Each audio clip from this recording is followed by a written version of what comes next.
Soyez tous les bienvenus à une nouvelle transmission de l'Institut Vie pour tous.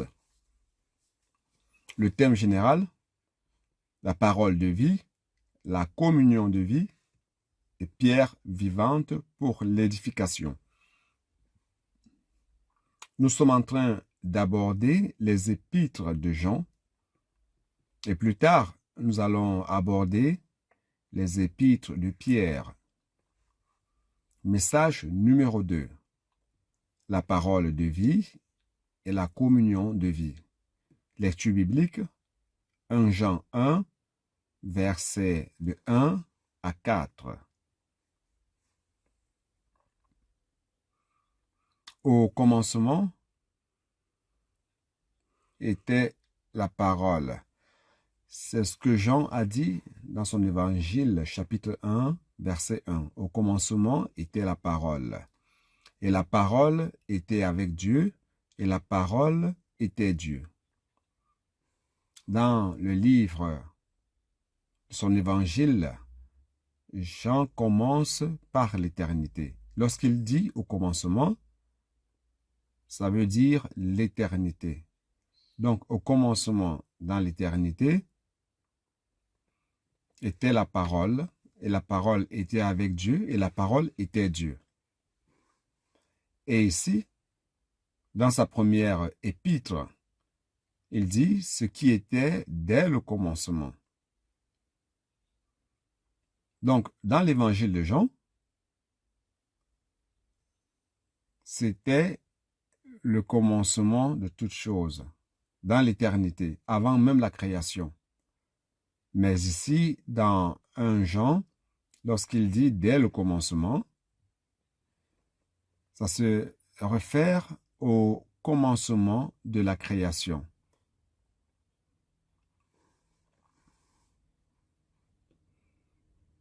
Donc nous pouvons comprendre que la première épître de Jean, c'est la suite de l'évangile de Jean.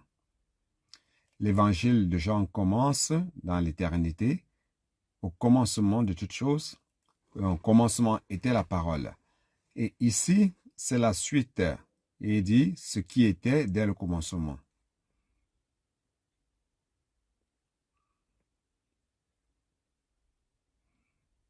Dans l'évangile de Jean, il révèle que l'homme peut recevoir la vie de Dieu, il peut recevoir la vie éternelle. De quelle manière? En croyant à Jésus, l'envoyé de Dieu, qui est lui-même la parole de Dieu. Dans sa première épître,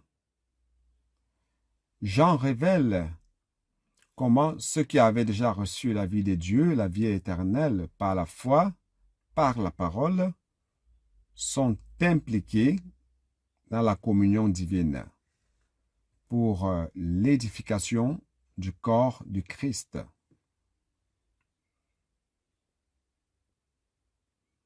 C'est intéressant de voir que dans la première épître de Jean, il commence en disant ceci. Je vais lire le premier verset.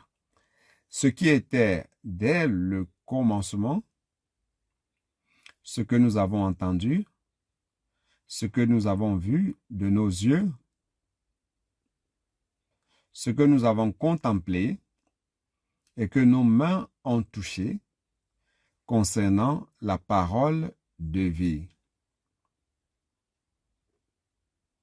Donc, concernant la parole de vie.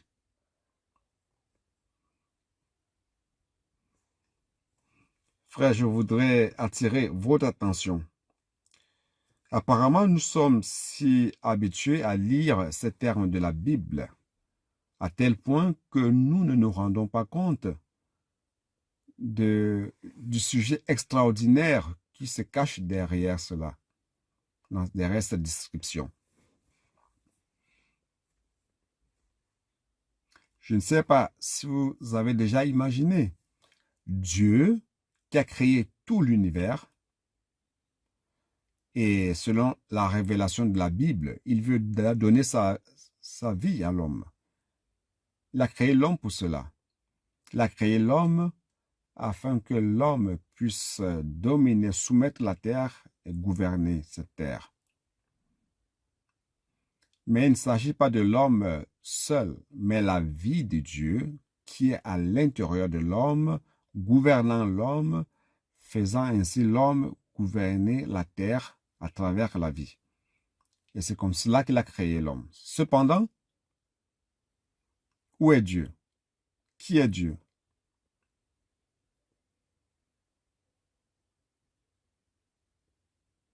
Dieu habite des lieux inaccessibles à l'homme.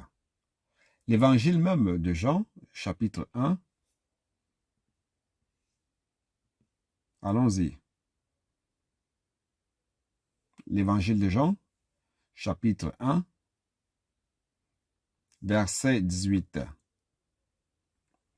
Il écrit ceci. Personne n'a jamais vu Dieu. Le Fils unique qui est dans le sein du Père est celui qui l'a fait connaître. C'est-à-dire que Dieu est invisible. Personne n'a jamais vu Dieu. Mais c'est Dieu qui nous a créés, qui est invisible, désire donner sa vie, la vie éternelle à l'homme.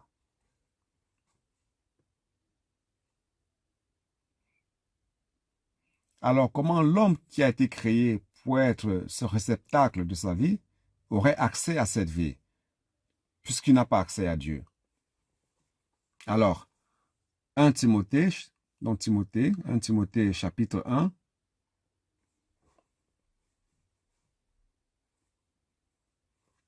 chapitre 1 de 1 Timothée, verset 17, dit ceci.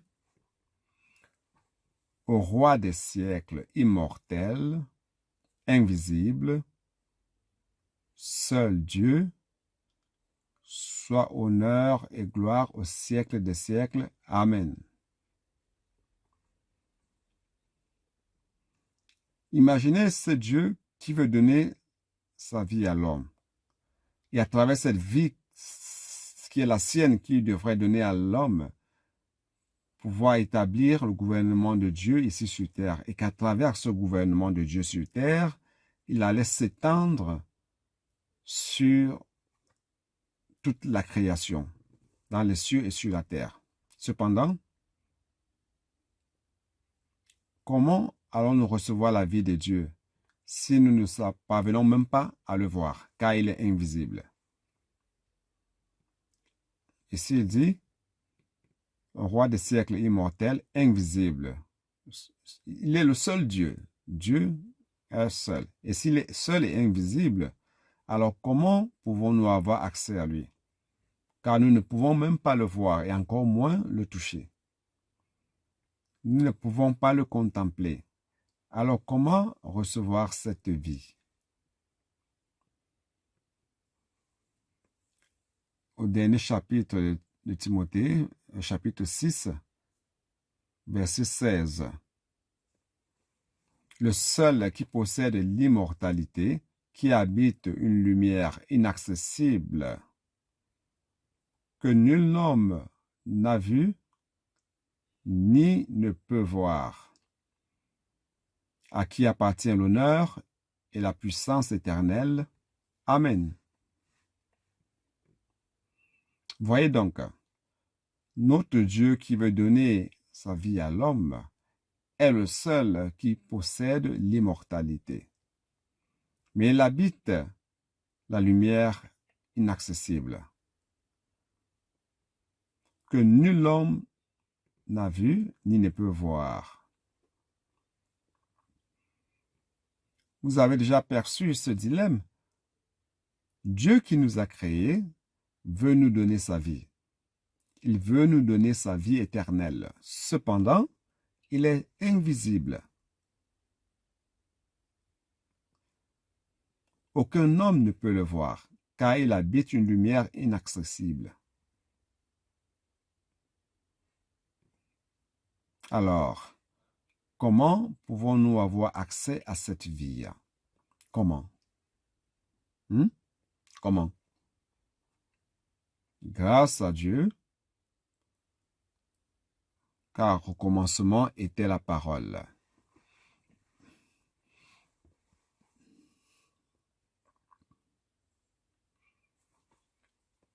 C'est bien comme il est le seul Dieu, mais il est triunitaire. Il est le Père, il est le Fils et il est l'Esprit. Dont le Père habite la lumière inaccessible, qu'aucun homme n'a jamais vue. Mais un jour, pour pouvoir se rendre accessible à l'homme, le Père a envoyé son Fils Jésus-Christ ici sur terre afin de devenir un homme, pour qu'il devienne accessible à l'homme et être ainsi capable de donner la vie à l'homme, la vie éternelle. Et ce Fils de Dieu, Jésus-Christ, est la parole même. Donc, en tant que parole, il devient accessible à l'homme, afin que celui-ci reçoive la vie éternelle. Comment?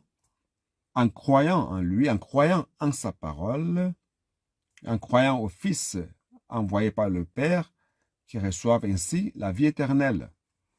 Jean chapitre 3. L'évangile de Jean, chapitre 3, verset 16. C'est le sens même de l'évangile de Jean. Allons voir cela. Jean chapitre 3.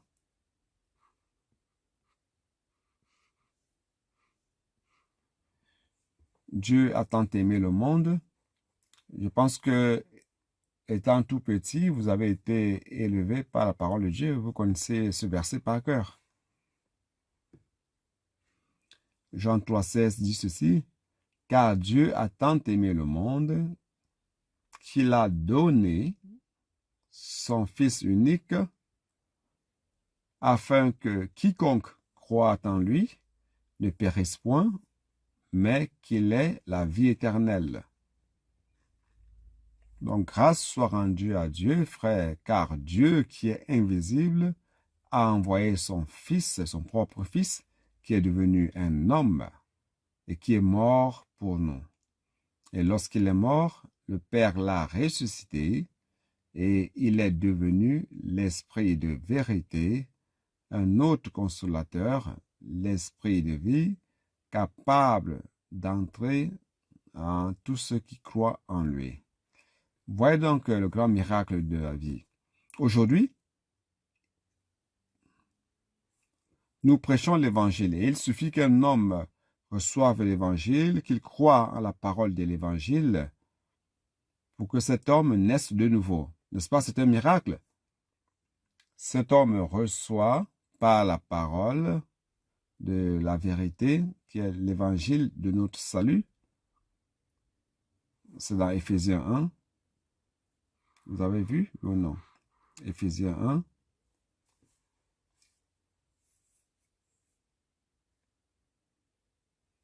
Verset 13.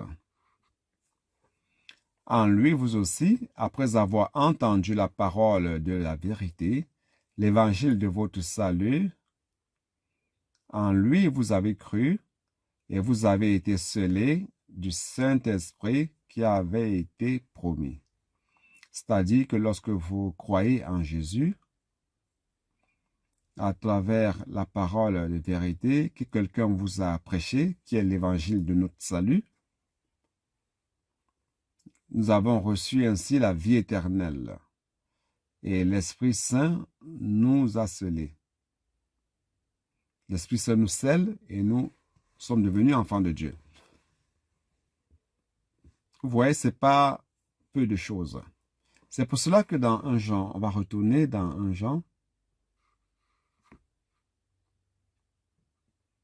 ce qui était dès le commencement, ce que nous avons entendu, ce que nous avons vu de nos yeux, ce que nous avons contemplé et que nos mains ont touché concernant la parole de vie. C'est-à-dire que Dieu est inaccessible, intangible. Il habite une lumière inaccessible. Personne n'a vu Dieu, personne ne peut voir Dieu et vivre. Mais un jour, Dieu a envoyé son Fils qui est venu dans le monde, qui est devenu un homme. Jean, avec les autres apôtres, l'ont vu. Ils ont vu la parole de vie. Ils ont vu Jésus. Ils l'ont contemplé. Vous savez ce que cela veut dire, contempler? Contempler, c'est regarder avec un objectif. Il ne s'agit pas seulement de voir, mais regarder avec un objectif. Ils ont contemplé à tout moment Jésus, sa vie, chacune de ses paroles, chacune de ses attitudes. Ils l'ont contemplé. Ils ont contemplé la parole même de vie. Non seulement cela, nos mains ont touché. Donc, frère, la vie qui était totalement abstraite et Dieu qui est totalement invisible, qu'aucun homme ne peut voir, mais un jour, il est devenu visible. Il est venu vers l'homme. Donc, Jésus, il est venu sous la forme d'un homme, Jésus, il a vécu sur terre, et les gens qui étaient avec lui, Jean est un des témoins, ils l'ont vu, ils l'ont contemplé, ils ont pu le toucher de leurs mains. N'est-ce pas merveilleux, frère? Parfois, nous lisons cela et nous passons superficiellement comme s'il s'agissait juste des termes. Mais voyez donc le sens, tant de choses qui se trouvent derrière ceci. Donc, avant de commencer, je voudrais vous dire que l'apôtre Jean a écrit ses épîtres, ou alors tous les écrits de Jean ont été réalisés tout autour de l'an 90 après Christ. Il a écrit étant à Éphèse. Et durant son époque, l'Église souffrait des hérésies qui affirmaient que Christ n'était pas venu en chair. Et pour cette raison, les écrits de Jean avaient comme objectif de délivrer l'Église des choses diaboliques, car le diable veut introduire, il veut entraîner l'homme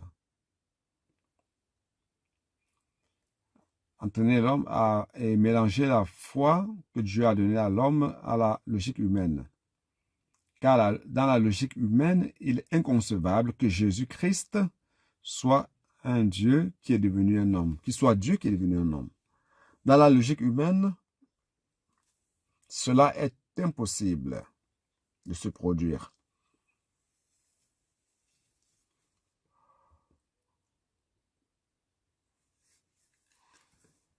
C'est ainsi que le gnosticisme a vu le jour. Ça a commencé au 1er siècle. Il voulait analyser les choses de Dieu selon le point de vue de la logique humaine. Et le gnosticisme amenait l'homme vers la connaissance la connaissance profonde de la rationalité humaine pour comprendre les choses de Dieu. Donc, certains ont commencé à dire que Jésus-Christ, à sa naissance, il était Jésus. Il n'accepte pas la description de ce qu'il a été conçu par l'Esprit Saint et qu'il est né de la Vierge Marie. Il ne croit pas en cela. Il pense que Jésus est né comme un tout homme et qu'au baptême, Christ est entré dans le corps de Jésus. Et avant la crucifixion, il en est sorti. Frère, tout cela, ce sont des tentatives d'explication des choses de la foi, des choses surnaturelles, divines, spirituelles à travers la logique humaine. Donc, le gnosticisme a commencé à déformer la vérité à travers ces explications.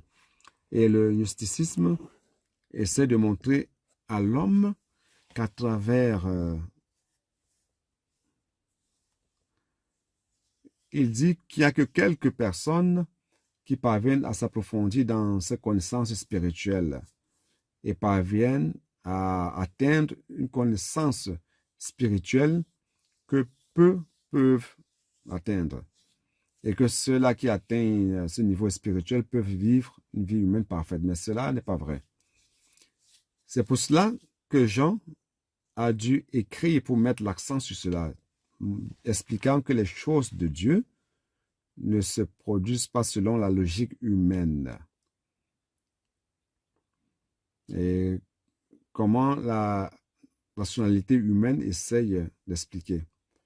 Et il répète en disant dans l'évangile, il dit la parole, au commencement était la parole était avec Dieu, la parole était Dieu. Et lui qui est la parole était au commencement avec Dieu. Et la vie était en lui et la vie était la lumière des hommes. Donc ici, il montre qu'on doit croire et recevoir par la foi, recevoir la parole. Par la parole. Dans 1 Jean, il dit ce qui était dès le commencement, ce que nous avons entendu, ce que nous avons vu de nos propres yeux, ce que nos mains ont touché, parlant de la parole, concernant la parole de vie. Voyez le verset 2. Car la vie a été manifestée et nous l'avons vue. Comment vous voyez la vie? Comment voyez-vous la vie? Donc, il se réfère à qui ici? Qui est la vie? C'est Jésus. Notre Seigneur Jésus est la vie.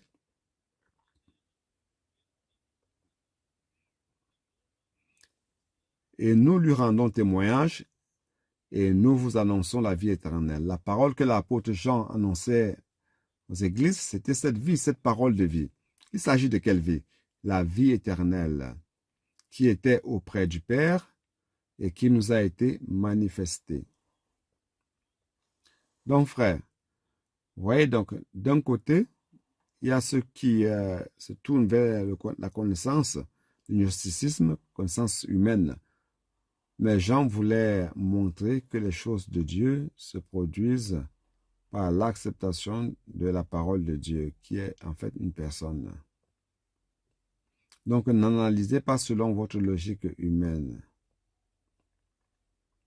Est-ce que cette personne est la vie, est-elle la vie incarnée ou la vie éternelle? Donc, c'est la vie éternelle qui était avec le Père et qui nous a été manifestée. Et c'est cette vie que nous annonçons. L'apôtre Jean dit, j'annonce cette vie à travers la parole de vie. Et à la fin, c'est ce que nous avons vu et entendu, nous vous l'annonçons à vous aussi, afin que vous aussi, vous soyez en communion avec nous. Or, notre communion est avec le Père et avec son Fils Jésus-Christ. Donc, l'objectif d'annoncer la parole de vie, ce que l'apôtre Jean annonçait, apparemment, c'était une parole comme n'importe quel homme pouvait utiliser comme moyen de communication. Cependant, cette parole annoncée par Jean était différente. C'était la parole même de vie. C'était la vie même. C'était la vie éternelle elle-même. Pourquoi pouvez-vous prouver que cette parole est la vie éternelle? C'est parce que cette vie, lorsqu'elle est annoncée, et que ceux qui l'écoutent reçoivent, ils croient en cette parole, alors ils sont introduits dans la communion de la vie. Entre la communion du corps. Et sont introduits comme membres du corps. Ils reçoivent la vie et ils sont déjà faits membres du corps, dans la communion du corps, dans la circulation de la vie. Et cette communion, premièrement, c'est la communion avec les apôtres.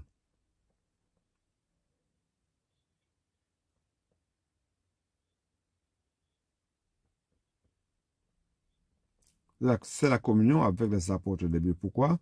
Parce que cette parole a été annoncée par l'apôtre Jean.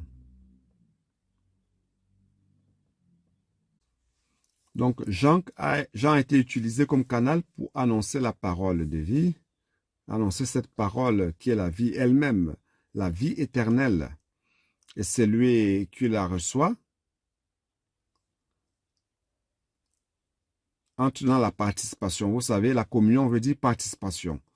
Celui qui reçoit entre dans la circulation de vie, participe à cette vie. Donc, participe à la vie. Avec qui? Avec celui qui a annoncé la parole, qui était Jean. Jean a annoncé la parole, mais Jean dit, cette communion, c'est avec le Père, son Fils Jésus-Christ. Je ne suis pas la source de vie. La source de vie, c'est le Père et le Fils, qui est la vie éternelle même que Dieu veut donner à l'homme. Vous voyez donc comme c'est merveilleux, frère. Nous qui étions totalement loin de la vie de Dieu, nous n'avions pas accès au Dieu invisible.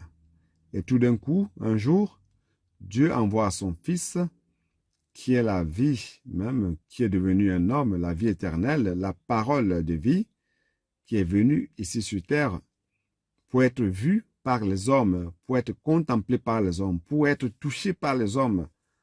Et tous ceux qui croient en lui ont la vie éternelle. Ils ne périssent point, mais reçoivent la vie éternelle. Voyez donc, frères, ce que Dieu nous a préparé.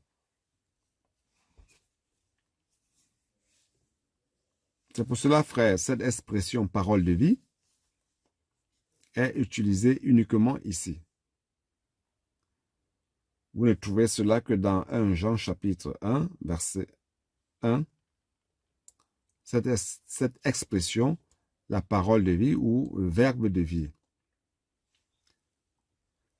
C'est le seul endroit où ça apparaît et c'est le seul où cela montre que cette parole de vie est une personne. Cette parole de vie, c'est Christ lui-même. La parole de vie. Vous pouvez vous dire, dans Philippiens 2, allons lire. Philippiens 2, 16. Ici, il parle aussi de la parole de vie. Philippiens 2, 16.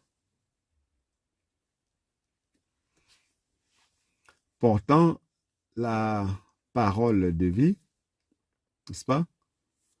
Je ne pourrais me glorifier au jour de Christ de n'avoir pas couru en vain, ni travaillé en vain.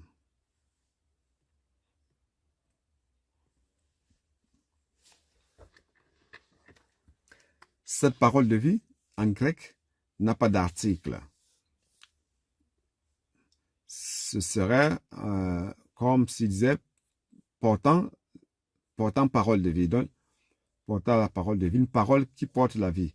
Donc, ce n'est pas la même expression unique qui apparaît dans 1 Jean chapitre 1, verset 1. Aussi dans Jean 6, l'évangile de Jean, verset 68. Allons jeter un coup d'œil. Jean 6, 68. Il dit, ici c'est écrit, Simon-Pierre lui répondit, Seigneur, à qui irions-nous? Tu as les paroles de la vie éternelle. Tu as les paroles de la vie éternelle. Ce n'est pas la même expression de 1 Jean 1, où il est dit, parole de vie, en tant que personne, qui est Christ. Mais ici, il dit que Christ a les paroles de la vie éternelle. Ces paroles de la vie éternelle, ici, c'est Rhéma. C'est pas Logos. Ici, ça veut dire, quand je dis tu as les paroles de la vie éternelle, ça veut dire tu parles, tu prophétises les paroles de la vie éternelle. Vous comprenez? Donc, je dirais comme ceci, que Christ, qui est la parole de vie, annonçait les paroles de la vie éternelle aux disciples. Vous comprenez? Donc, la parole, en tant que personne, comme dans 1 Jean 1, parle. Il annonce les paroles de la vie éternelle aux disciples.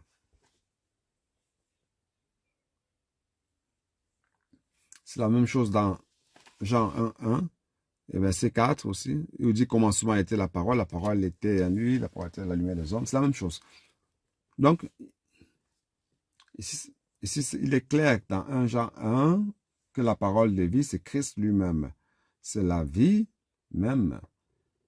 et la vie éternelle elle-même que Dieu veut donner à l'homme. Donc, Jean n'annonce pas Christ comme s'il s'agissait d'une simple idée abstraite. Il n'est pas en train d'annoncer une idée abstraite. Ah, Dieu veut nous donner la vie de manière abstraite. Non, mais il nous l'annonce d'une manière très concrète, car il nous dit que la vie est une personne concrète. Et la parole de vie, c'est une personne concrète, avec qui Jean a eu de l'expérience réelle, personnelle et intime. Ce que nous avons vu, ce que nous avons entendu, ce que nous avons vu de nos propres yeux, qu'est-ce que cela veut dire? Cela veut dire que Jean a vécu avec Jésus, il a écouté de ses propres oreilles, il a vu de ses propres yeux, il a rendu témoignage de ce que Jésus est la parole même de vie. Non seulement il a défini la parole de vie qu'est Jésus, mais il a vu, il rend témoignage de ce que Jésus est la parole même de vie. Ce que nous avons contemplé et que nos mains ont touché concernant la parole de vie. Contempler, comme il est dit, veut dire, comme j'ai dit, c'est de regarder de manière attentive avec un objectif. Vous contemplez,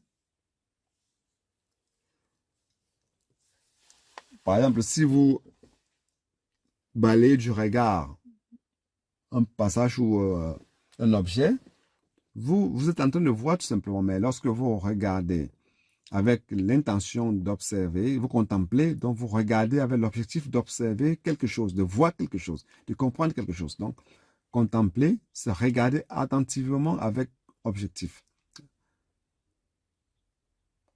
Alors, cela veut dire que Jean, avec les autres disciples qui accompagnaient Jésus, regardaient avec attention tout ce que Jésus disait, tout ce qu'il parlait, et rendait témoignage de ce que Jésus était la parole de vie même. Toucher des mains veut dire que la parole de vie n'est pas quelque chose d'abstrait, mais de tangible. La parole s'est faite chair. Jean 1, 14. La parole s'est faite chair et a habité parmi les hommes, pleine de grâce et de vérité. Quand Jésus vivait sur terre, il pouvait être touché. Vous savez que ceux qui touchaient à Jésus et à une foi spirituelle, si vous touchez à Jésus, c'est comme si vous étiez en train de toucher à la parole, à la vie. Marc 3, 10. Marc 3, 10.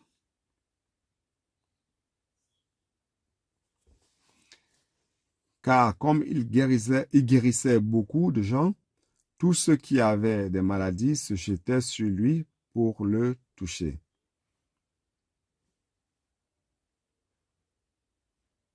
Donc, il pouvait être touché. Jésus était quelqu'un, c'était la vie éternelle même. La vie éternelle qu'on pouvait toucher. Oh Seigneur Jésus, chapitre 5 aussi, toujours dans Marc, verset 31.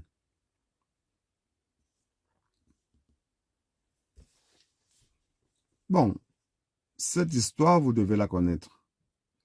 C'était lorsque Jésus était en train de marcher, il y avait une grande multitude autour de lui qui le saluait. Verset 24 dit ceci.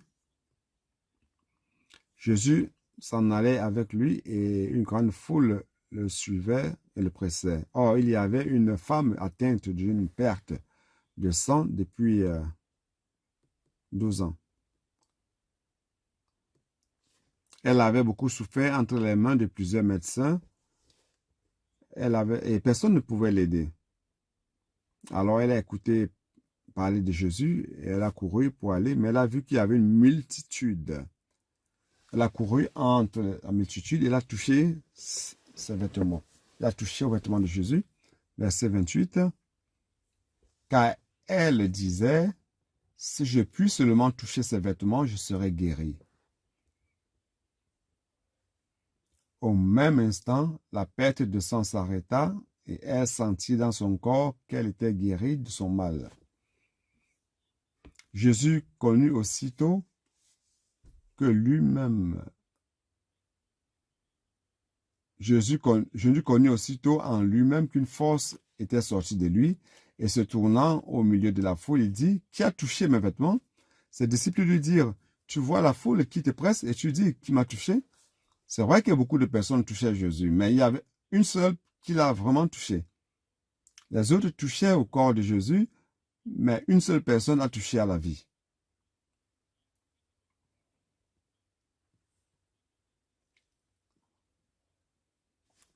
Il regardait autour de lui pour voir celle qui avait fait cela. La femme effrayée et tremblante, sachant ce qui s'était passé en elle, vint se jeter à ses pieds et lui dit toute la vérité. Mais Jésus lui dit, « Ma fille, ta foi t'a sauvée. Va en paix et sois guérie de ton mal. » Donc ici, cela montre que Jésus était la vie éternelle même, la vie de Dieu qui était là et qui pouvait être touchée. Jésus pouvait être touché et la vie pouvait sortir de lui vers vous si vous aviez la foi. Donc après sa mort et résurrection aussi, il est apparu aux disciples avec un corps de résurrection. Il pouvait encore être touché, n'est-ce pas, dans Jean chapitre 20.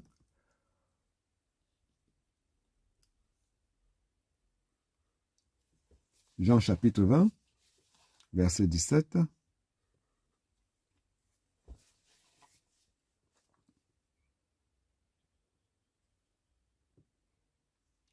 Jésus lui dit à Marie, « Ne me touche pas, car je ne suis pas encore monté vers mon Père. Mais va trouver mes frères et dis-leur que je monte vers mon Père et votre Père, vers mon Dieu et votre Dieu. » Donc Marie de Magdala non seulement a vu Jésus, mais Jésus lui a dit, « Ne me touche pas, car je ne suis pas encore monté vers mon Père, premièrement, après ma résurrection. » Et plus tard, au verset 27, Jésus était apparu à ses disciples, mais Thomas, qui était méfiant, disait qu'il ne croyait pas sans avoir vu. Alors Jésus lui a donné une chance en lui disant, une semaine plus tard, Jésus est apparu de nouveau, au verset 27, puis il dit à Thomas, avance ici ton doigt, puisque tu ne crois pas, avance ici ton doigt et regarde mes mains. Avance aussi ta main et mets-la dans mon côté. Et ne sois pas incrédule, mais crois. Frère, Jésus, après la résurrection, pouvait encore être touché. Et on peut dire que Jésus n'est plus apparu, ou au jour de la Pentecôte, l'Esprit est descendu et l'Église a été engendrée. Alors nous rendons grâce au Seigneur, car aujourd'hui, nous nous rendons compte que le Seigneur peut être touché par nous à travers sa parole. Lorsque la parole de Dieu est annoncée parmi nous, nous pouvons toucher à sa présence. Mais cette fois-ci, c'est par l'Esprit, ce n'est plus par nos mains. Mais Jésus a déjà été touché des mains par les disciples. Très bien.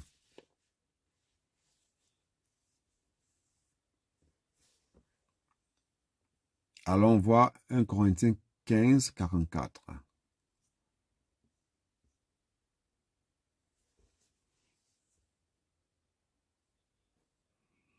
Il a semé corps animal et ressuscite corps spirituel. S'il y a un corps animal, il y a aussi un corps spirituel. C'est-à-dire qu'aujourd'hui, nous tous qui sommes ici, nous avons un corps naturel, un corps physique, créé par Dieu, nous tous. Mais un jour, nous qui croyons en Jésus, nous allons voir notre corps changé, transfiguré en un corps de résurrection, un corps spirituel. Nous aurons encore un corps, mais ça ne sera plus un corps matériel. Ce corps aujourd'hui est formé par de la matière, par des atomes, des électrons, mais un jour, nous aurons un corps qui ne sera plus matériel. Qu'est-ce que cela veut dire, un corps qui n'est plus matériel? Si vous montez sur une balance, vous ne pesez plus. Vous n'avez plus de poids, car il n'y aura plus de masse.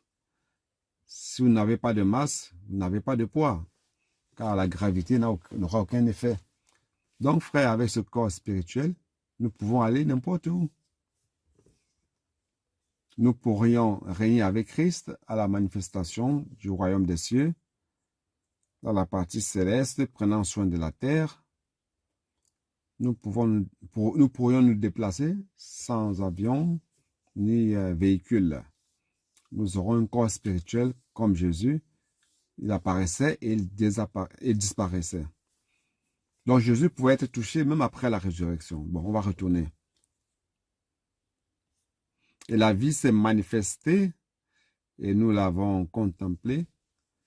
Et nous l'avons vu et nous lui rendons témoignage et nous vous annonçons la vie éternelle qui était auprès du Père et qui nous a été manifestée. Frère, la parole de vie, c'est la vie elle-même. La vie qui est quelque chose de si abstrait, si difficile à expliquer. Par exemple, si je vous demande d'expliquer un peu la vie,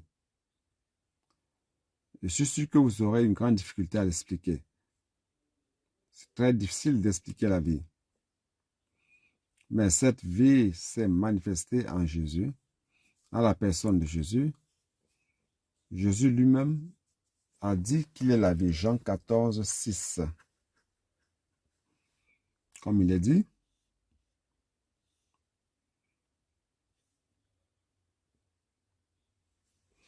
Jésus lui dit, je suis le chemin, la vérité et la vie. Nul ne vient au Père que par moi. Pour aller vers le Père, vous devez avoir un lien de vie avec le Père. Sans le lien de vie, aucun homme, personne n'a jamais vu Dieu, ni ne peut le voir. Vous ne pourrez aller vers le Père. Mais lui, Jésus, qui est la parole de vie, qui est la vie elle-même, est le chemin qui vous mène au Père. Donc, il est la vie elle-même. Il est le chemin, la vérité et la vie. Vous savez, ce matin, j'étais en train de penser. Quelle est la meilleure définition de la vérité? C'est quoi la vérité?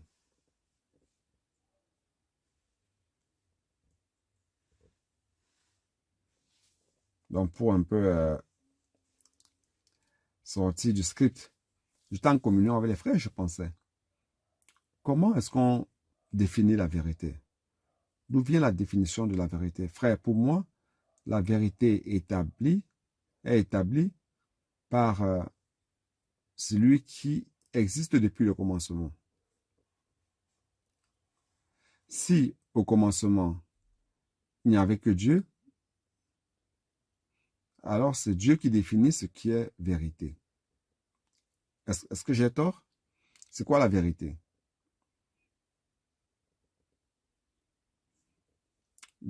Au commencement, dans l'univers, il n'y avait personne, il n'y avait que Dieu. Alors, qui est la vérité? C'est Dieu lui-même. Dieu est la vérité. Donc la référence, c'est par rapport à celui qui existait depuis le commencement. C'est pour cela qu'il est le seul vrai Dieu. Et Christ est la vérité.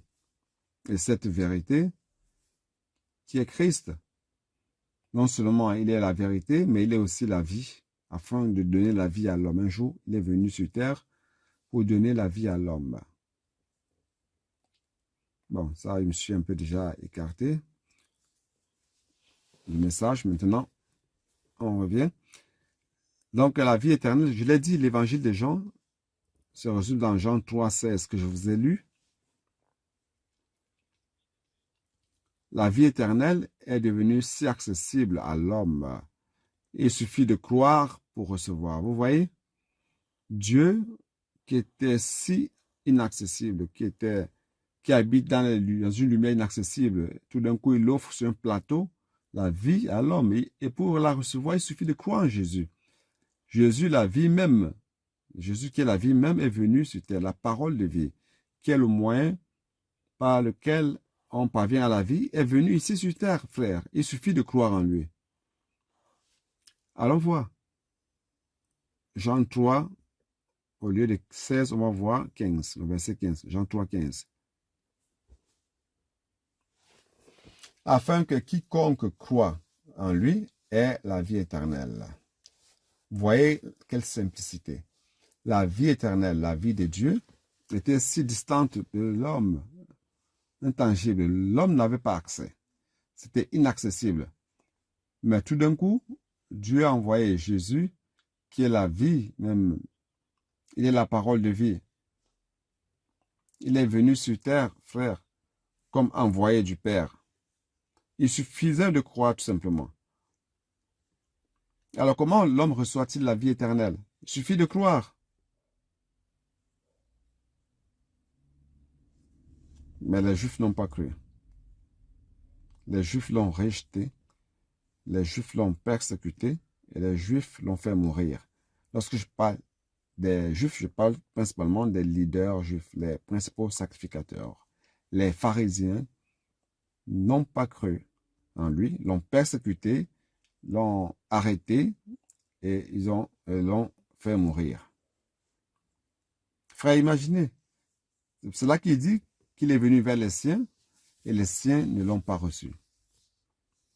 Non seulement ils ne l'ont pas reçu, mais ils ont tué Jésus qui était la vie elle-même, que Dieu a donné sur un plateau à l'homme. Mais l'homme n'a pas cru.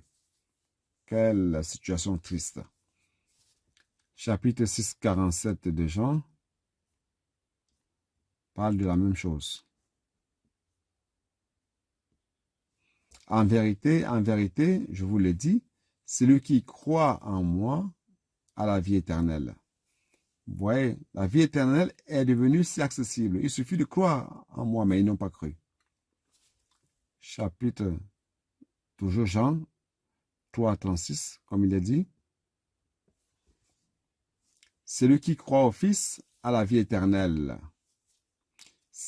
Celui qui ne croit pas au Fils ne verra point la vie, mais la colère de Dieu demeure sur lui.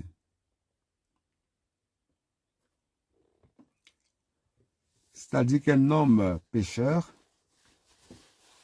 a déjà sur soi la colère de Dieu et il est destiné à la perdition. Il est déjà condamné et il reste juste l'exécution de la sentence. La colère de Dieu est sur tout homme pécheur. Mais celui qui croit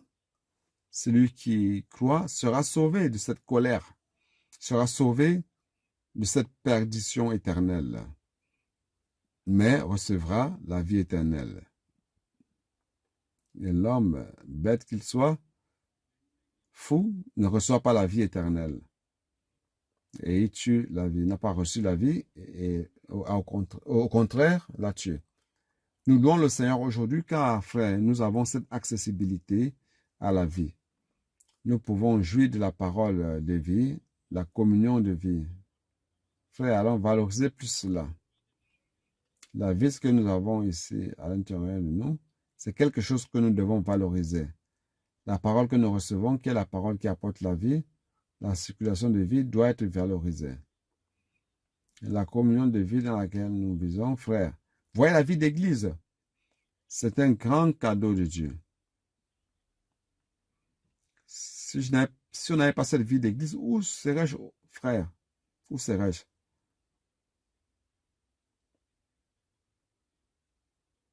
Ce qu'on pouvait faire de mieux, ce serait s'associer à un club humain. Mais nous avons cette vie merveilleuse. Amen. Oh Seigneur Jésus. C'est pour cela, frère, que la parole de vie et la vie éternelle sont Christ. Celui qui croit, qui reçoit, qui croit au Père qui a envoyé le Fils, reçoit la vie éternelle et devient fils de Dieu. Jean 1, 12, 13. L'évangile de Jean. Mais tous ceux qui l'ont reçu, bon, je vais lire un verset avant, parce que c'est ce que je venais de dire. Je vais lire à partir du verset 10. Le Verbe, cette parole de vie, était dans le monde, et le monde a été fait par elle, par la parole, et le monde ne l'a point connue. Elle est venue vers les siens, et les siens ne l'ont point reçue. Qui sont ces siens? Ce sont les Juifs. Les Juifs étaient le peuple de Dieu. Il est venu vers le peuple de Dieu, vers le peuple de Dieu. Mais les siens ne l'ont pas reçu. Alors, verset 12, vous allez comprendre avec ce tableau de fond.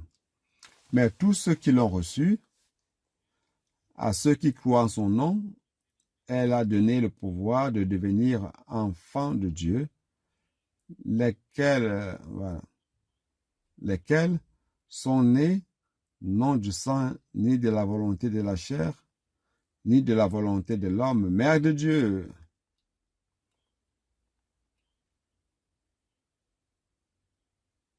Amen, frère, nous ne sommes pas les enfants adoptifs de Dieu. Nous n'avons pas été adoptés par Dieu. Nous sommes nés de Dieu. Nous avons été engendrés de Dieu. Donc, nous sommes nés de Dieu. C'est cela.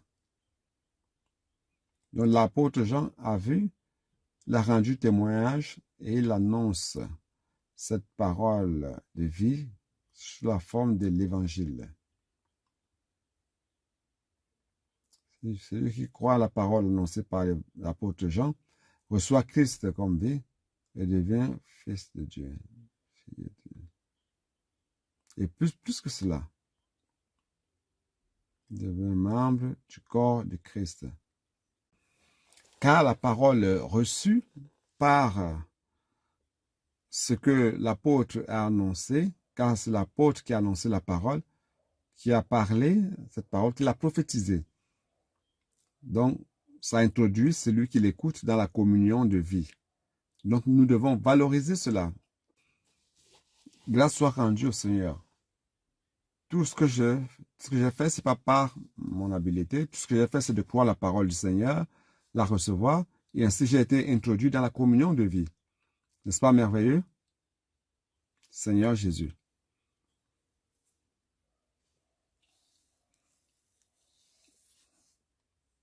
Bon, il est assez difficile d'expliquer quelque chose. Attendez, par exemple, dans 1 Corinthiens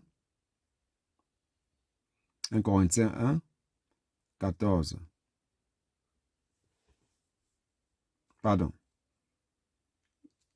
Oui, 1, 14 dit ceci, 1 Corinthiens 1.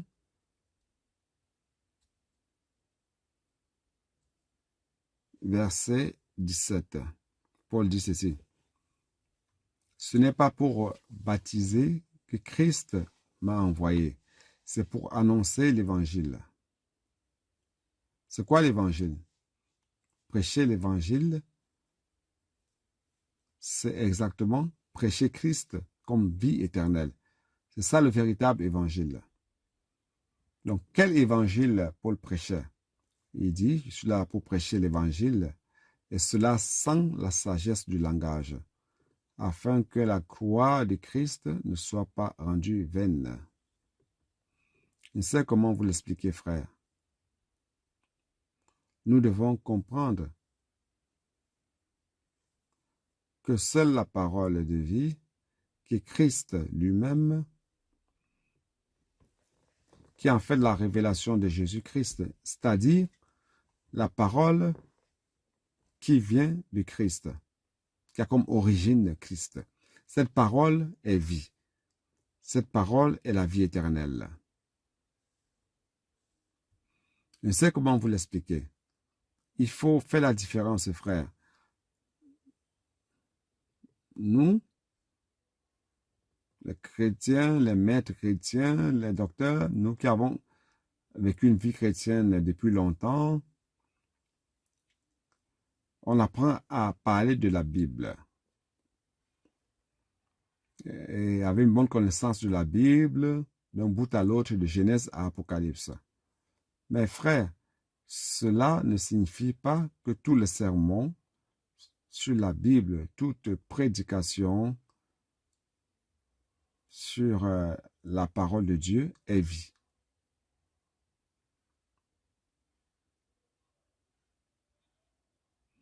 C'est pour cela que beaucoup de maîtres ou beaucoup de ceux qui prêchent la Bible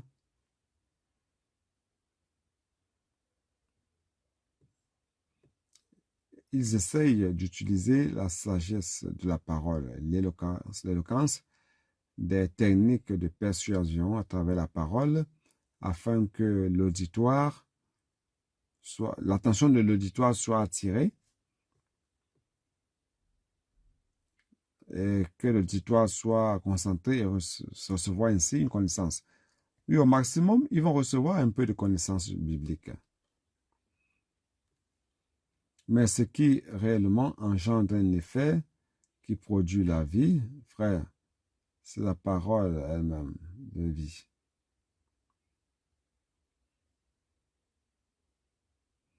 Seulement, cette parole de vie aujourd'hui est en train d'être annoncée à l'époque de Paul, déjà, car Paul est celui qui a été choisi pour annoncer cette parole. C'est pour cela que Paul dit dans Éphésiens, n'est-ce pas? Allons-y. Éphésiens 3. On voit ce que Paul dit. Paul dit ceci. Verset 8. À moi qui suis le moindre de tous les saints, cette grâce a été accordée d'annoncer aux païens les richesses incompréhensibles de Christ et de mettre en lumière quelle est la dispensation du mystère caché de tout temps en Dieu qui a créé toutes choses. Donc, frère, à Paul a été donnée cette grâce de prêcher aux païens les insondables richesses de Christ. Et comment Paul prêchait cet évangile? Au verset 2, il dit, du moins, si vous avez appris quelle est la dispensation de la grâce de Dieu qui m'a été donnée pour vous. C'est par révélation que j'ai eu connaissance du mystère sur lequel je viens d'écrire en peu de mots.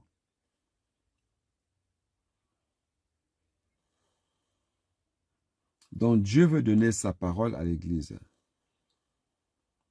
Et frères, cette parole, si elle est Christ lui-même, si elle contient la vie de Dieu, si elle contient la vie éternelle, frère, ça produit un résultat, qui est l'édification de l'Église. Ça produit un résultat, qui est la croissance en vie des membres du corps de Christ. Frère, c'est pour cela, retournons à 1 Corinthiens 1. Paul, au milieu des Corinthiens, a résolu de ne pas utiliser sa sagesse humaine pour prêcher. Car s'il utilisait sa sagesse humaine pour prêcher, cette parole n'apporterait pas la vie. Ça serait tout simplement un bon sermon, une bonne prédication, mais qui n'a pas de résultat en vie. C'est pour cela que Paul dit, allons pour gagner le temps,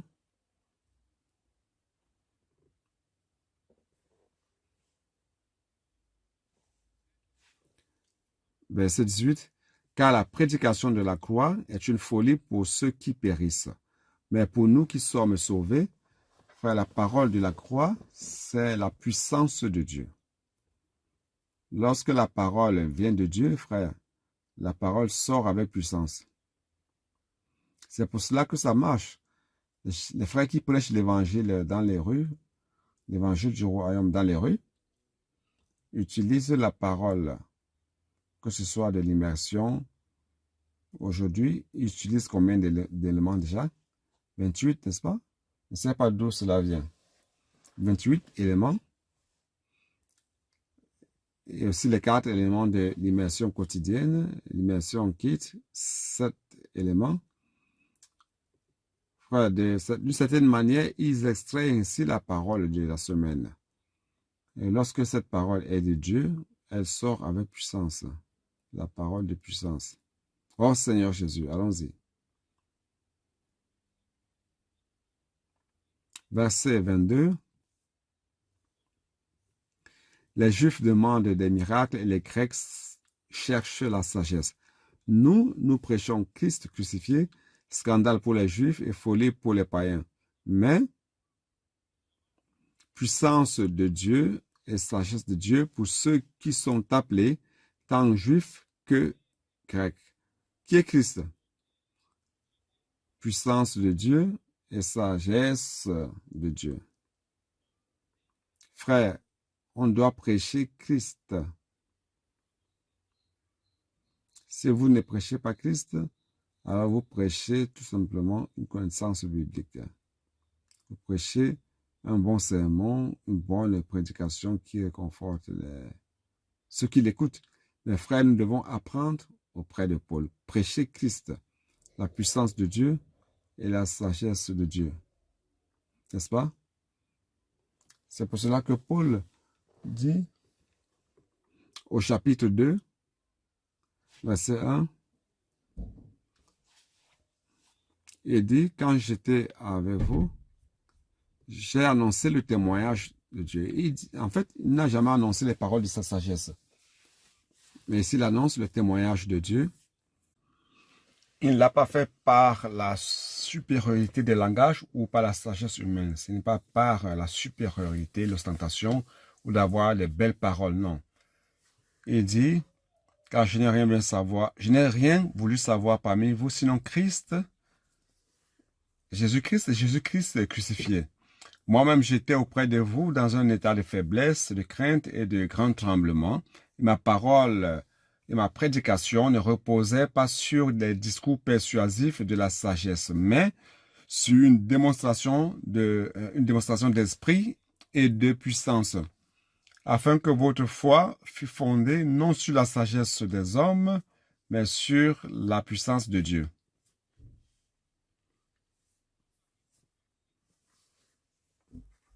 Au chapitre 1, verset 24, il dit que Christ est la sagesse de Dieu et la puissance de Dieu. Je voudrais parler un peu rapidement de quelque chose. La sagesse, lorsque vous lisez Proverbe 8, allons jeter un coup d'œil rapidement. Proverbe, verset 8. Vous allez voir que Christ est la sagesse même de Dieu. Chapitre 8, verset 12. Moi, la sagesse, j'ai pour demeure le discernement, et je possède la science de la réflexion. La crainte de l'Éternel, c'est la haine du mal. Bon, voilà, allons-y dans verset 22. L'Éternel m'a créé la première de ses œuvres, avant ses œuvres les plus anciennes. J'ai été établi depuis l'éternité, dès le commencement, avant l'origine de la terre. C'est-à-dire que Dieu utilisait déjà Christ comme sagesse et maintenant comme puissance. Quelle est la différence entre sagesse et puissance? Christ est sagesse et puissance. Sagesse pourquoi? Sagesse pour planifier, n'est-ce pas? Sagesse pour projeter. Et Christ a été utilisé par Dieu pour planifier. Il est l'architecte. Où suis-je? Verset 30. J'étais à l'œuvre auprès de lui et je faisais tous les jours ses délices. Christ était l'architecte de Dieu. Il a planifié pour Dieu. Mais il a planifié pour Dieu se basant sur quoi?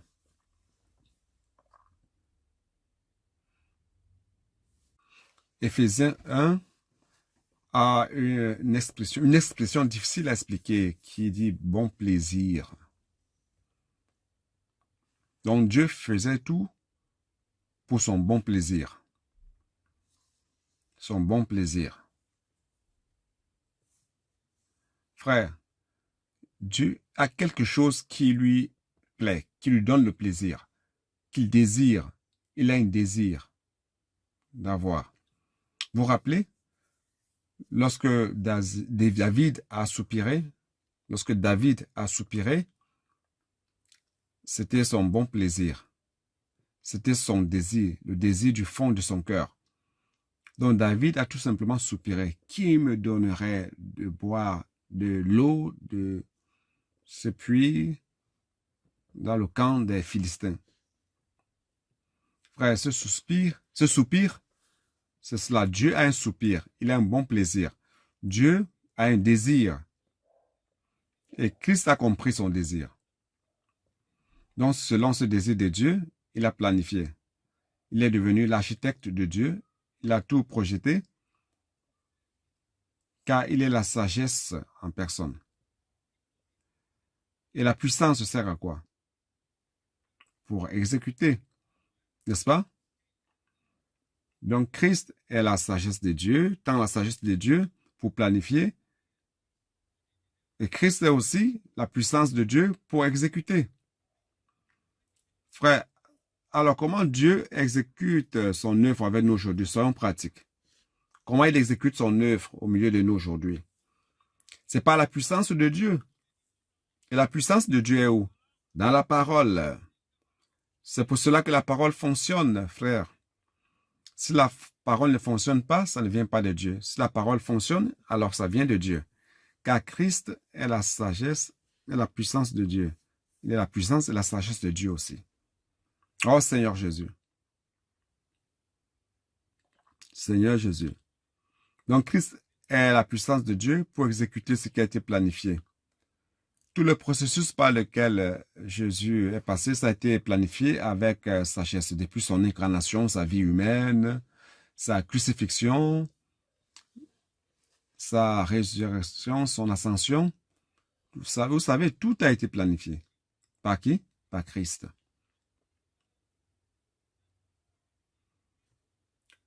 Par la sagesse, et à travers la sagesse, son incarnation, sa vie humaine, sa crucifixion, sa résurrection. Et à la croix, frère, son sang versé à la croix, tout cela a été planifié. Son sang versé à la croix a délivré les hommes de leurs péchés. Car après la chute de l'homme, c'est comme si Satan avait réussi à détruire l'humanité préparée par Dieu. C'est comme si Dieu n'allait plus réussir à restaurer l'homme à la volonté originelle de Dieu, à laquelle il a créé l'homme. Non, Christ est venu et il a accompli la rédemption. Il a délivré l'homme de ses péchés. C'est dans Apocalypse 1, 5. Jetez un coup d'œil rapide. Apocalypse 1, 5. Non, attendez. Il y a quelque chose qui ne va pas.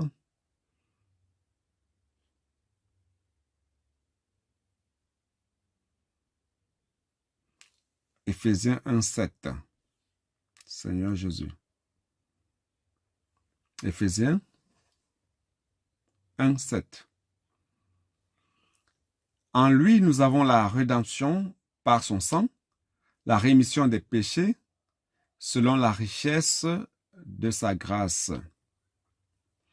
Frère, grâce soit rendue à Dieu, cette rédemption a racheté l'homme vers Dieu. Parce que l'homme a désobéi à Dieu et le péché est entré dans le monde et par le péché, la mort est entrée aussi. La mort s'est répandue à tous les hommes et tous sont péchés et tous sont privés de la gloire de Dieu. Et nous tous, frères, nous avons été condamnés à cause du péché. Et nous étions déjà destinés à la perdition éternelle. Mais Christ a accompli la rédemption. Il nous a rachetés.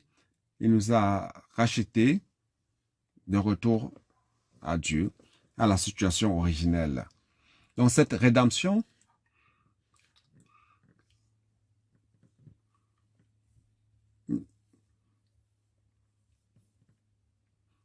donc c'est pas une rédemption spécifique à une personne, mais c'est général et éternel. C'est dans Hébreux 9, 12. Hébreux 9, 12. Qui dit quoi? Il n'est pas entré une fois pour toutes dans le lieu très saint non avec le sang des boucs et des veaux, mais avec son sang, son propre sang, ayant obtenu une rédemption éternelle. Nous rendons grâce à Dieu, il y a eu une rédemption éternelle, il a racheté l'homme à Dieu, c'est dans Apocalypse 5, versets 9 et 10. Il chantait un cantique nouveau en disant, « Tu es digne de prendre le livre et d'en ouvrir les sceaux, car tu as été immolé et tu as racheté pour Dieu par ton sang des hommes de toute tribu, de toute langue, de tout peuple et de toute nation. Tu as fait d'eux un royaume de sacrificateurs pour notre Dieu et ils régneront sur la terre. » Donc, l'objectif initial de Genèse 1, 26, où Dieu allait créer l'homme selon son image et ressemblance pour dominer, soumettre la terre. Finalement, sous l'ordre de Christ, cela va s'accomplir. Donc, nous serons constitués au royaume de sacrificateurs et nous régnerons sur la terre. Donc, tout cela a été planifié par la sagesse. Et aussi, frères, Christ a été élevé au point le plus élevé. C'est dans Éphésiens 1, Seigneur Jésus. Vous connaissez, n'est-ce pas? Je pense que ça ne vaut pas la peine d'en parler. Les adolescents le savent. Quel est le mystère de la volonté de Dieu? Voilà.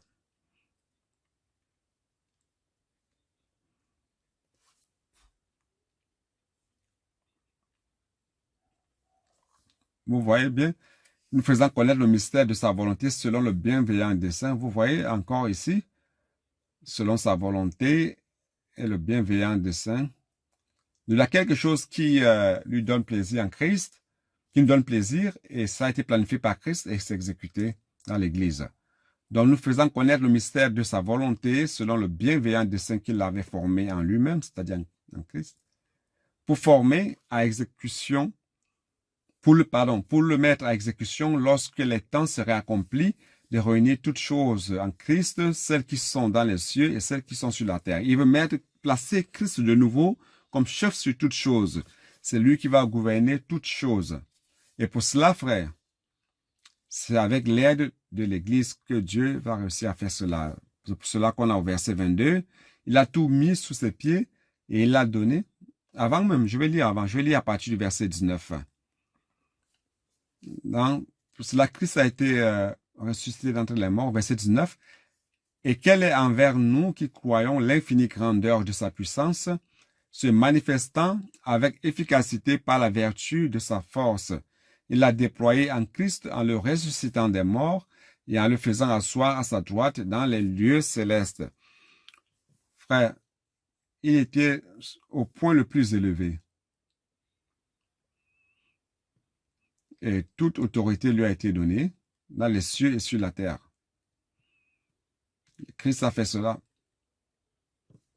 Au-dessus de toute domination, de toute autorité, de toute puissance, de toute dignité et de tout nom qui se peut nommer, non seulement dans le siècle présent, mais encore dans le siècle à venir, il a tout mis sous ses pieds, les pieds de Christ. Toute chose se trouve sous les pieds de Christ. Mais l'Église doit l'exécuter. Il a donné à l'Église au chef suprême, il a donné au chef suprême à l'Église qui est son corps, la plénitude de celui qui remplit tout en tous. C'est pour cela que le travail du Seigneur, c'est de nous remplir. Dieu doit nous remplir. Oh Seigneur Jésus.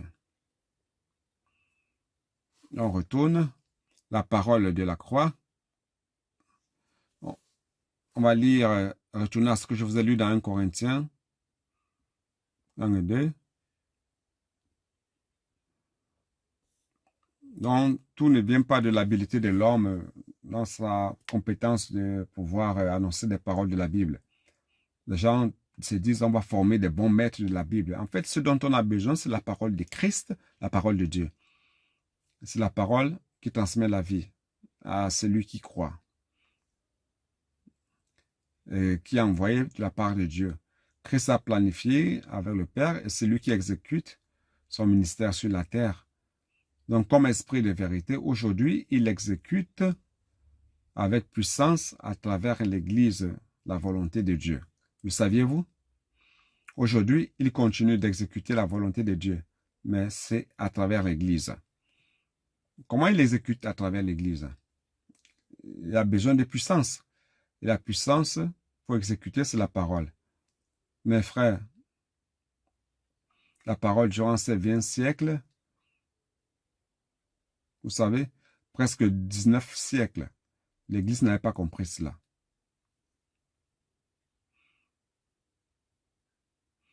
L'Église a rejeté la parole.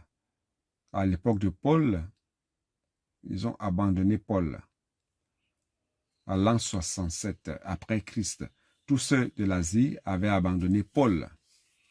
Et lorsqu'on arrive à l'an 90, à l'époque de Jean, beaucoup de leaders des églises comme Diotrephe, chacun recherchant sa primauté, recherchant la position, ils ont fini par rejeter la parole de vie qui venait de la part de Jean, qui venait par Jean.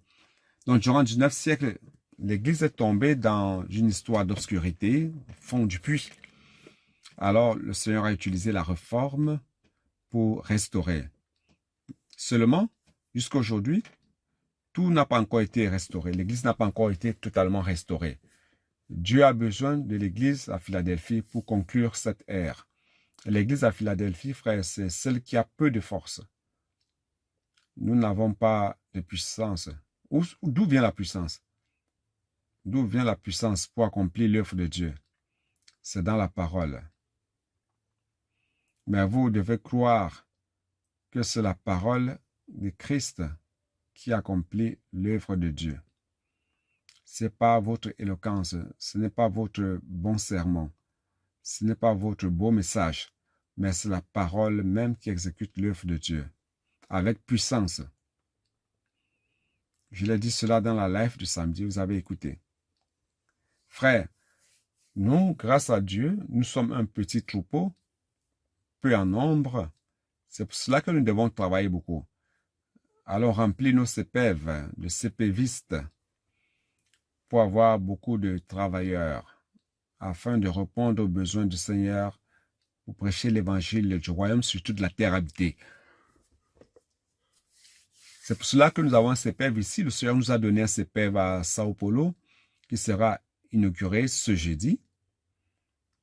Et nous allons initier le travail pour produire des colporteurs.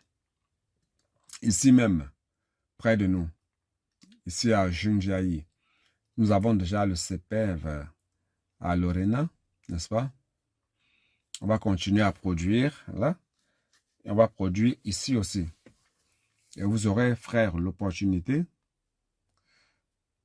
De temps en temps, on va organiser des voyages, des week-ends au CPF, afin qu'on puisse se toucher au climat du CPF. Tout cela pourquoi? C'est pour exécuter rapidement l'œuvre de la prédication de l'évangile du royaume sur toute la terre habitée. Et pour cela, frères, nous n'allons pas entrer en compétition avec la parole de Dieu qui exécute l'œuvre de Dieu. Avec notre sagesse, avec nos messages, avec nos sermons. Mais allons nous concentrer et croire que cette parole est en train de faire l'œuvre. Frère, imaginez comment allons-nous faire l'œuvre en Afrique si loin de nous? Comment allons-nous amener cette œuvre au Burundi ou en République centrafricaine? Comment allons-nous faire cette œuvre au Congo, au Cameroun? Comment on va faire cette œuvre? Frère, grâce à Dieu, ce n'est pas par notre capacité. Nous devons tout simplement perfectionner nos colporteurs. Et frère, nos colporteurs ne doivent pas être des super prédicateurs. Ils doivent être tout simplement fidèles, idoines dans la transmission de la parole de Dieu. C'est pour cela que Paul dit dans 2 Timothée, à Timothée, il dit, « Timothée, ce que tu as appris, ce que tu as écouté de moi, parmi tant de témoignages, c'est cela même que tu dois transmettre aux hommes fidèles et confiables pour transmettre à d'autres. Ici, il ne dit pas que vous devez transmettre aux hommes qui sont les bons prédicateurs, non, mais des hommes fidèles. Fidèles en quoi? La fidélité dans la transmission de la parole. Si un prophète qui doit être très fidèle en transmettant la parole de Dieu, comme Deutéronome 18 le dit, un prophète que je choisirai parmi vous, je mettrai dans sa bouche mes paroles. Et il parlera, il annoncera ce que je lui ordonnerai. C'est-à-dire qu'un prophète n'a pas la liberté de parler de dire ce qu'il veut, ni même annoncer, prêcher sa belle parole, son beau message, mais il doit parler ce que Dieu ordonne. C'est ça qu'il doit dire. Donc, imaginez ce prophète qui doit transmettre, selon Apocalypse 1:1, il doit transmettre à un groupe de serviteurs. Imaginez ce groupe de serviteurs et que Timothée fasse partie de ce groupe. C'est pour cela que Paul dit, je suis fidèle dans la transmission de ce que Dieu m'envoie parler. Mais toi aussi, tu dois être fidèle en transmettant cela même. Il ne s'agit pas de transmettre ton message, mais de transmettre cela. Donc nous tous, nous devons être des fidèles messagers. Fidèles et confiables, idoines. Paul n'utilise pas le mot confiable ou idoine par hasard, car on a besoin d'être fiable pour transmettre la parole. Certains ont besoin de fidélité, mais aussi d'être idoine, intègre. Fidèle pour ne pas transmettre sa propre parole, mais transmettre uniquement la parole de Dieu. Et être intègre ou honnête ou idoine pour ne pas utiliser le ministère de la parole pour créer votre propre œuvre. Vous me comprenez? Donc, être intègre, c'est de ne pas utiliser le ministère de la parole pour vos propres intérêts ou même les intérêts cachés. Ou par exemple, gagner de l'argent, des gains et tout cela, l'ambition, la célébrité, en d'autres termes. Donc, ce n'est pas pour cela. Frères, nous devons croire que ça, c'est la parole de vie qui transmet la vie éternelle, qui produit la communion de vie. Frères, c'est cela qui va ramener le Seigneur. Et nous sommes en cela, frères. C'est pour cela que chacun de nous travaille de manière humble. Personne ne s'exalte. Nous travaillons de manière humble. Pourquoi? Parce que nous savons, frères, que la force ne vient pas de nous pour faire cette œuvre. Ça vient de Dieu. La force vient de cette parole qui nous donne la puissance d'exécuter l'œuvre de Dieu. Donc, frères, le résultat de la parole annoncée par l'apôtre, c'est de produire la communion des membres du corps du Christ avec l'apôtre. Et cette parole, frère, produit la vie. Et cette communion avec l'apôtre par la parole, c'est la communion avec le Père et le Fils, Jésus-Christ. Cette parole de la vie est reçue par ses membres. Frère, circule entre nous. Comme la circulation, le courant sanguin. Frère, c'est pour cela que, pour nous faire comprendre, Dieu nous montre que l'Église, c'est son corps, le corps du Christ. Donc vous voyez, frère, ce corps, mon corps que vous voyez, il est vivant. Il pense, il peut être utilisé. Je parle ici, pourquoi? Parce que ce corps est vivant. Ce qui maintient ce corps vivant, c'est quoi? C'est la circulation du sang. La circulation du sang, frère, alimente et maintient vivant toutes les cellules de mon corps. À travers quoi?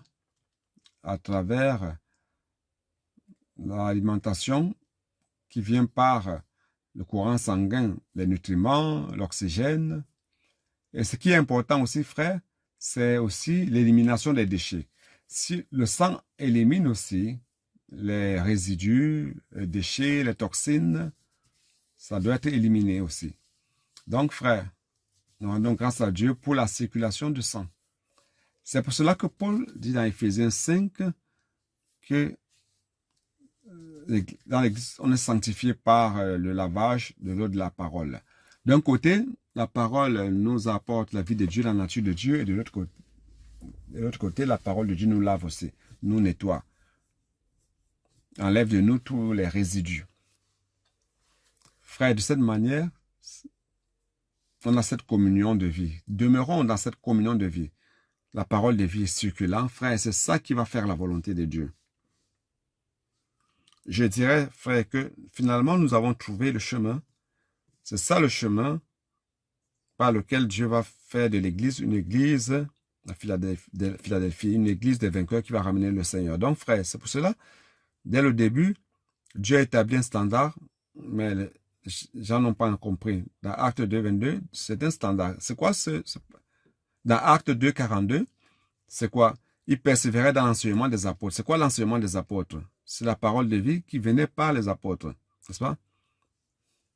Ils persévéraient dans cette parole. Ils avaient la communion se basant sur cette parole. Et cette communion signifie quoi?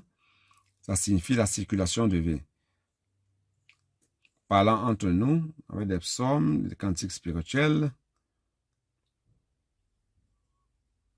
ou alors que la parole de Christ habite abondamment entre vous, enseignant, vous exhortant les uns les autres. En faisant cela, qu'est-ce qu'on fait? On fait circuler la parole entre nous. C'est pas peu de choses de se réunir ici et de parler les uns les autres. Nous faisons la promotion de la circulation de vie entre nous. Oh Seigneur Jésus. Et cela produit quoi? Dans Actes, chapitre 2, ça produit quoi? Ça produit une vie normale d'église. Et cela nous enlève du monde, frère. Ils étaient délivrés de l'argent. Tous vivaient ensemble.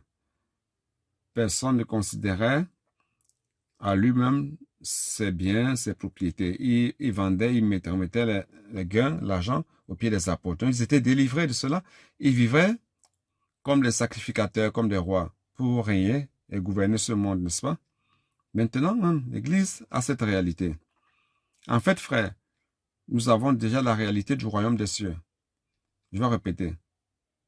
L'Église, c'est la réalité du royaume des cieux.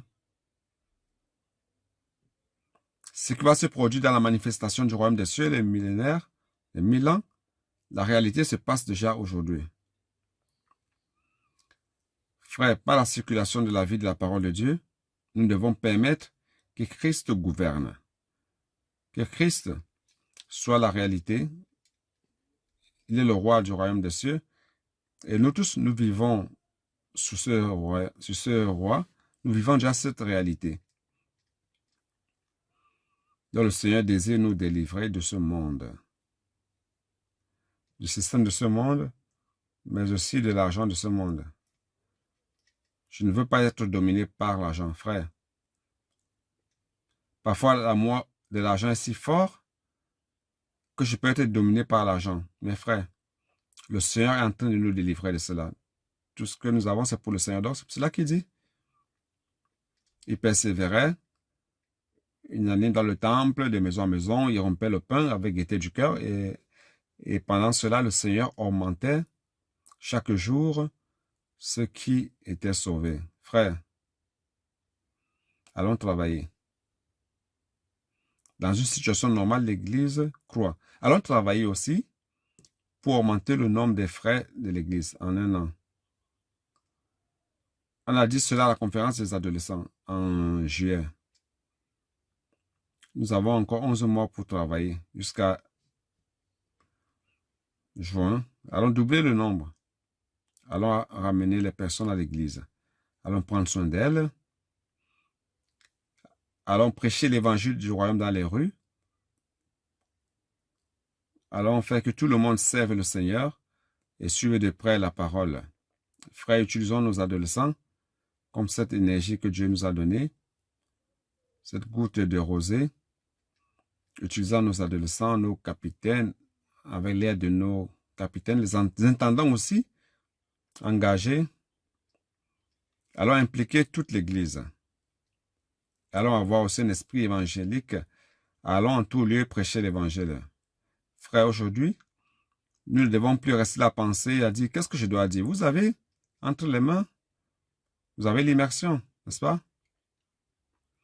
Les frères ont inventé, au-delà des 4 points, il y a les 7 points de l'immersion kit. Il y a combien?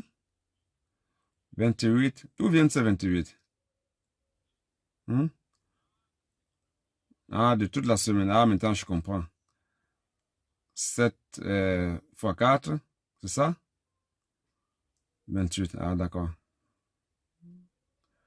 Ok, je sais encore faire le calcul. Donc, 28 vient des 7 jours de la semaine. Donc, pas seulement les jours. Donc, vous voyez comme c'est merveilleux. Et nous avons peu de force, frère. Peu de force. Vous voyez les miracles que le Seigneur est en train de faire. Une bonne partie des frères ici,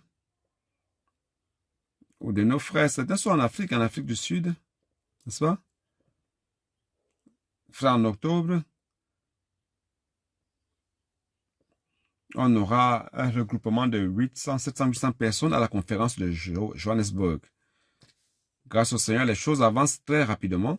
Le Seigneur va revenir, frère. Le Seigneur va pouvoir revenir. La situation mondiale, vous pouvez voir, frère, la situation mondiale est chaotique. Quelque chose va se produire. Et cela va se produire très rapidement. L'apparition de l'homme fort qui apparemment va mettre de l'ordre sur la terre. Et la Bible dit que lorsque vous allez penser, lorsque vous allez écouter dire paix et sécurité, en disant, waouh, comme c'est bon, comme cet homme est venu mettre de l'ordre sur toute la terre, vous allez jouir de cette paix et sécurité juste durant 3 ans et demi. Car voilà donc que viendra d'un coup une grande destruction. Tout se transforme et la grande tribulation commence. Mais ceux qui travaillent aujourd'hui, avec la parole de la persévérance pour le royaume de Dieu, et j'espère que nous sommes en train de faire cela, frère, le Seigneur va nous délivrer à l'heure de la tribulation, de la grande tribulation. Donc, frère, ça vaut la peine se dédier durant ces années-ci de notre vie au Seigneur. Je ne suis pas en train de dire que ceux qui sont à l'âge scolaire d'arrêter d'étudier, je ne dis pas cela. Ou alors ceux qui sont sur le marché du travail d'arrêter de travailler, je ne dis pas cela. Mais frère, nous tous, que ce soit en étudiant ou en travaillant ou en faisant le colportage avec nos devoirs quotidiens de la maison, frère, nous sommes des sacrificateurs. Nous sommes ici pour servir le Seigneur. Et notre travail, est toujours basé sur la parole, car c'est la parole qui va faire circuler la communion de vie et cela va nous faire y parvenir. C'est pour cela, frère. Attendez, je vais lire ce que j'ai écrit ici. Je vais juste lire pour terminer.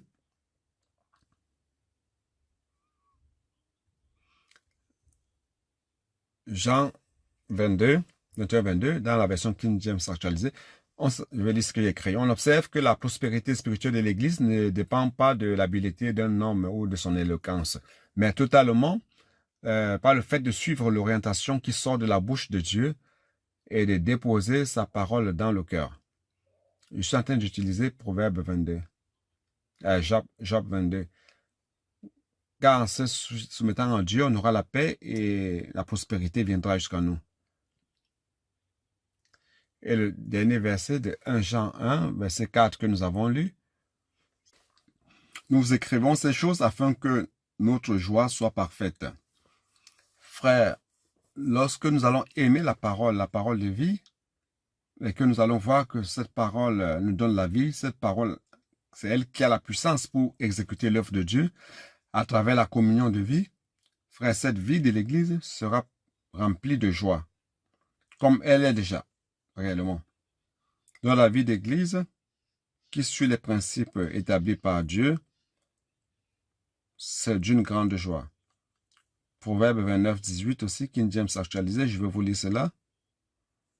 Un peuple qui n'accepte pas la révélation de l'Éternel est une nation sans ordre. Celui qui obéit à la parole de Dieu est heureux. Ici, il ne dit pas qu'il faut avoir beaucoup d'hommes habiles au milieu de nous pour exécuter l'œuvre de Dieu. Alors vous serez heureux. Non, il ne dit pas cela. Ici, il dit, un peuple qui n'accepte pas la révélation de Dieu est une nation sans ordre. Mais celui qui obéit à l'ordre de Dieu est heureux. Donc, pour faire l'œuvre de Dieu, c'est la parole de Dieu. C'est ça le secret, le point central. Donc, la parole de vie qui vient de la bouche des prophètes du Seigneur apporte la révélation de Dieu. Et cette parole gouverne l'Église, car elle apporte l'alimentation, la lumière et la direction. Celui qui lui obéit est heureux. La joie est parfaite. Retournons dans Actes 2, 42 et 47. Lorsque l'Église persévère dans la parole des apôtres, promouvant la communion de la parole entre les saints, l'édification du corps de Christ se produira et la vie de l'Église sera une ambiance de joie et de gaieté et de pureté. Donc, pour terminer, on va lire Romains 14, 17 pour terminer. Romains 14, 17.